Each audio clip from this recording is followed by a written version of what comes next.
Hi everyone, welcome to my YouTube channel. Today I am going to be talking about how to install Jelastic Platform-as-a-Service on DigitalOcean droplets.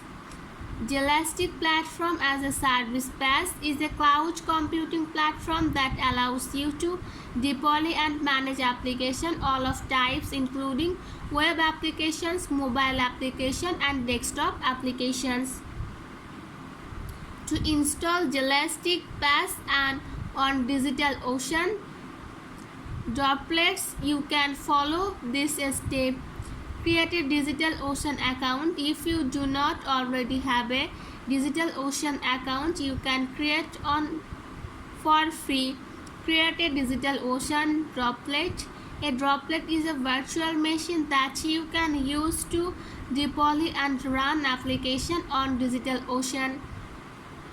To create a droplet, go to the DigitalOcean droplets page and click the Create Droplet button.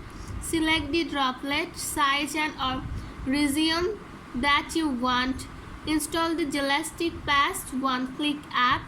DigitalOcean offers a one-click app for Jelastic PaaS. To install the one-click app, go to the DigitalOcean marketplace and search for Jelastic PaaS. Click the install button to install the one-click app on a new droplet.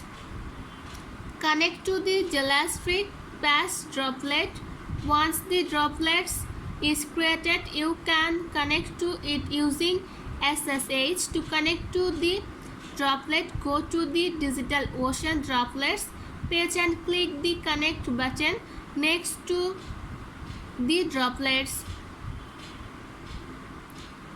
Start the Jelastic PaaS installations. Once you have connected to the droplet, run the following command to start the Jelastic PaaS installations. Sudo Jelastic installer start.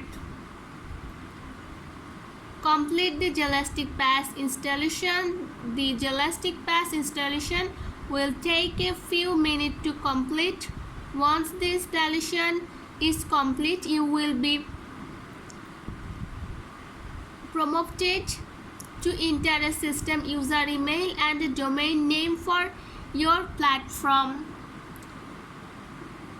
Access the Jelastic PaaS dashboard. Once the installation is complete, you can access to Jelastic PaaS dashboard by opening a web browser and navigating to the following URL: https your name domains name Jelastic. You can now start deploying and managing applications on your Jelastic PaaS platform. That's it. Hope you will understand this topic. Thank you everyone. Please subscribe my YouTube channel. Bye.